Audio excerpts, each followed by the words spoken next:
Hey guys, Prowl 1701 here, and today we are going to be ranking the Starship Enterprises from Star Trek, from worst to best, or I should say least favorite to favorite, in my opinion. The ones I like the least, all the way to the ones I like the best. Now, I have 12 entries on this list. I'm sure I missed something, but there are way more of these than people, I think just at a glance. So, starting at the bottom is the Enterprise J, which we see briefly in Star Trek Enterprise when Archer is blasted into the future briefly. And we kind of see a diagram on it, because they're actually on the ship, they see a diagram on it kind of behind them. And it looks garbage. It's an awful design. It's supposed to look futuristic, but instead it just looks like shitty futuristic. It looks awful. It's one of the worst looking ships I've ever seen. It's just, ugh. Moving into 12th place is the Ambassador Class Enterprise C. I never got into the C. Yesterday's Enterprise is a great episode, but I never liked the C. It very much looks like an Excelsior class ship and a Galaxy class ship had a baby, which is what it's supposed to look like. It's supposed to look like a cross between them, so you can kind of see the evolution of the Excelsior class to the Ambassador class to the Galaxy class. I get that. They don't mesh well together for me. They just don't mesh really well, and I'm guessing they didn't go over that well in universe, because while you see Excelsior class ships still in service all the time, you very seldom see Ambassador class ships. So I'm guessing in universe that didn't work out too well either. I never liked it, seeing the Galaxy parts with the saucer, with the Excelsior parts with the engine, and the secondary hull looks weird. I just don't care for that ship. I've always found it dull and uninteresting. Number 11 on the list is the Enterprise F, which I believe is in like Star Trek Online.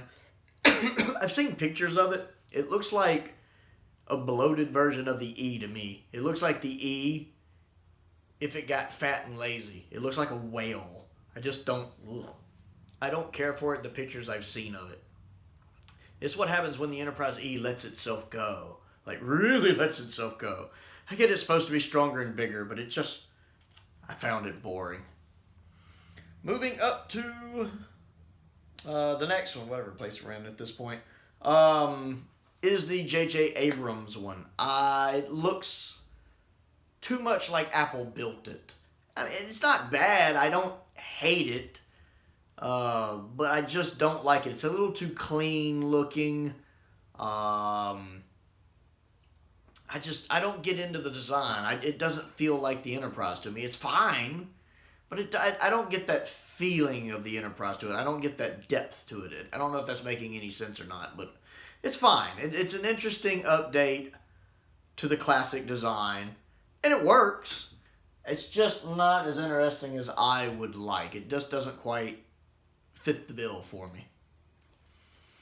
Moving up into the next one is the Enterprise D, the Galaxy class Enterprise D. And I know that a lot of people probably like this one. It looks like a pansy to me. I get it's actually pretty powerful and it's bigger than a lot of them, but just looking at it, it looks like a pansy. It looks like a pushover. It looks like the kid on the playground, you take his lunch money and make him hold your jacket. You can very much tell it's not a battleship. You know, it is very much an exploration ship, which is in keeping with Star Trek, don't get me wrong. But I look at it and I'm not intimidated by it at all, and it doesn't look graceful to me either. I just look at it. It looks like a luxury liner or a space yacht, and it just doesn't work for me. I find it boring. It's grown on me over the years, but I still don't really care for it. Moving into the next one is the Enterprise B, the Excelsior class ship. I like the Excelsior class vessels. I like the Excelsior itself, and I like the Enterprise B. My main problem with it is that little flat section at the front of the secondary hull by the sensor dish.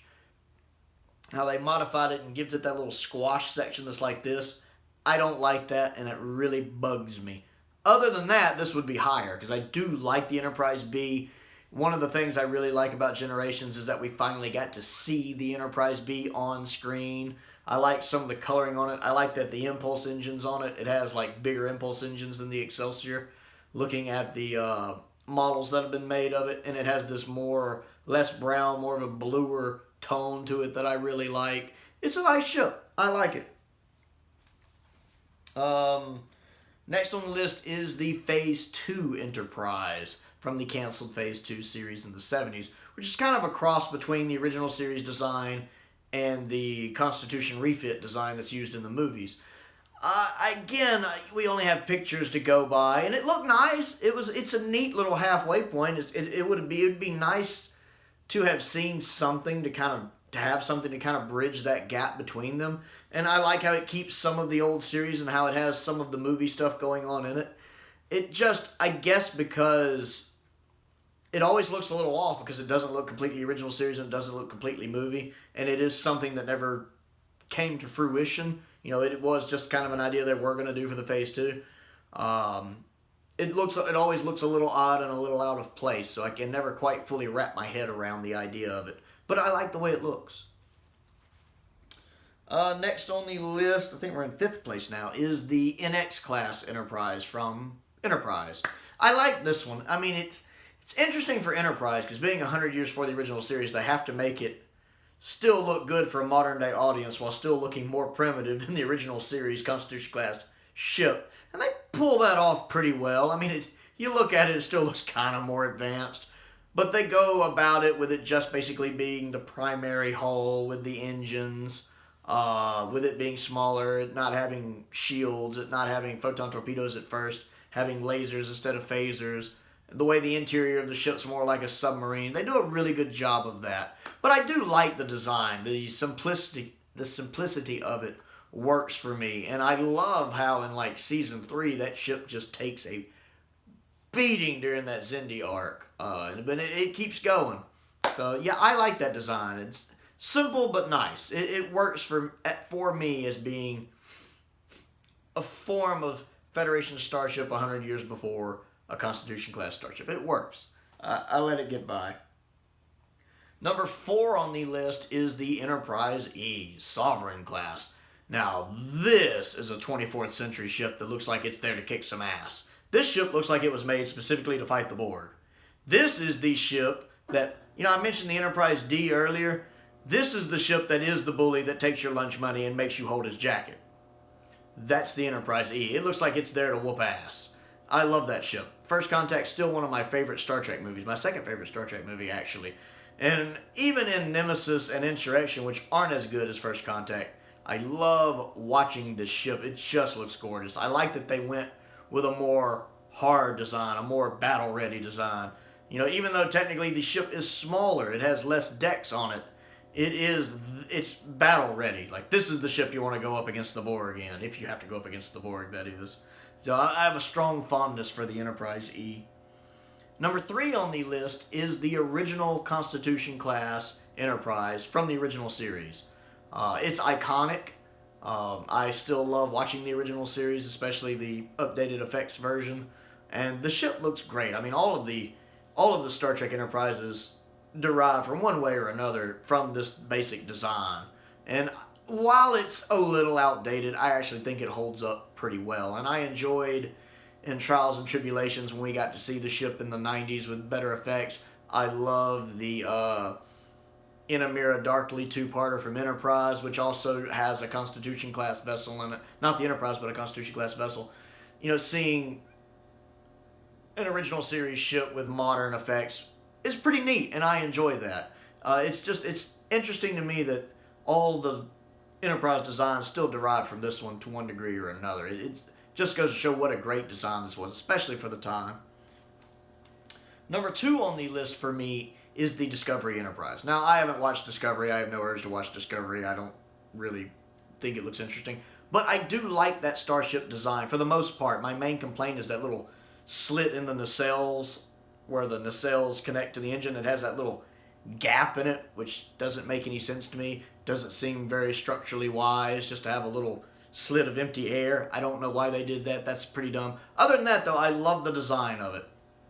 I like that it has the kind of the blue energy going in the engines like Next Generation, with the front caps being orange like the original series.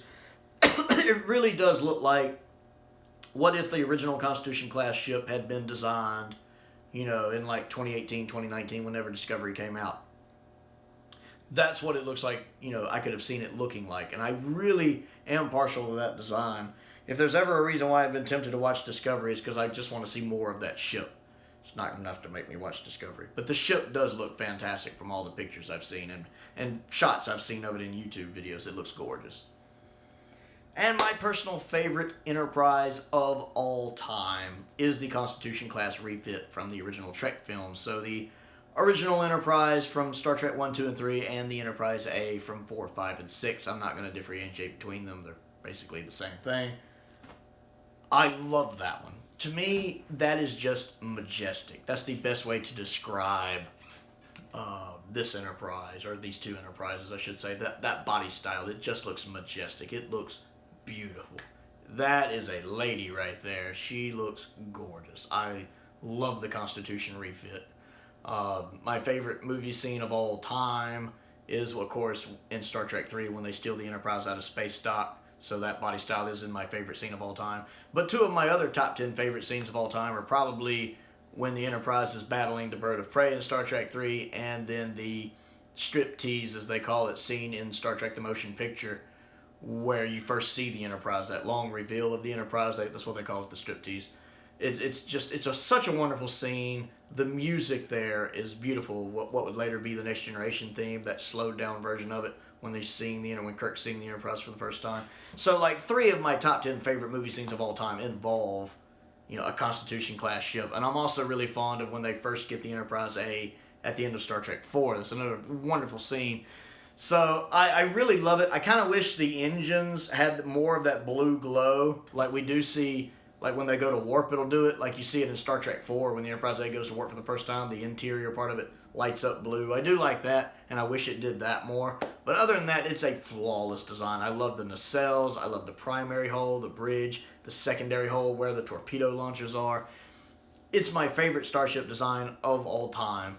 And to me, I don't know if iconic is the right word, but it's definitely my favorite. I love the Enterprise in the first 6 Trek films. That body style is just gorgeous, and I think it's amazing to me that a design that they came up with in 1979 that to me still hasn't been topped to this day. Still hasn't been beaten. As much as I like a lot of the others, still hasn't been beaten. That's such an iconic design, and I absolutely love it. So that's me ranking the Enterprise body designs from worst to best. I would like to know what you think of my list, and I would like to know how you would rank them if you were ranking them. Other things to do: click the like button, click the subscribe button, click the bell for notifications so you never miss out on another video. I also have a Patreon. If you like what I do and would like to contribute to what I do, there is a link to that down in the description below as well. I want to give a shout out to 2 of my top tier patrons, the 5th Doctor and Stephen Crane. I really appreciate their continued support. I also have a P.O. box if you would like to send me anything Star Trek related or sci-fi related, or anything you would like me to review. That is down there in the description as well, and as is a link to my Amazon wish list. Most importantly though, thank you for watching.